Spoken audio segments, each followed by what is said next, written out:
MotorWeek is made possible by TireRack.com, Hum by Verizon, RockAuto.com, State Farm, and WeatherTech. It's hard to keep track of our 2018 Mazda 6 as it seldom sits still.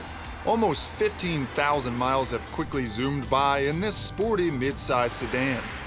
Winter's chill has set in, but with a 227 horsepower turbocharged i4, quick shifts, and sporty suspension, trips both long and short remain something to look forward to. Even after 7 months, the only complaint has been snug headroom for drivers over 6 feet tall, mostly because of the power moonroof. But everyone finds the comfortable and nicely supportive front seats perfect for every outing.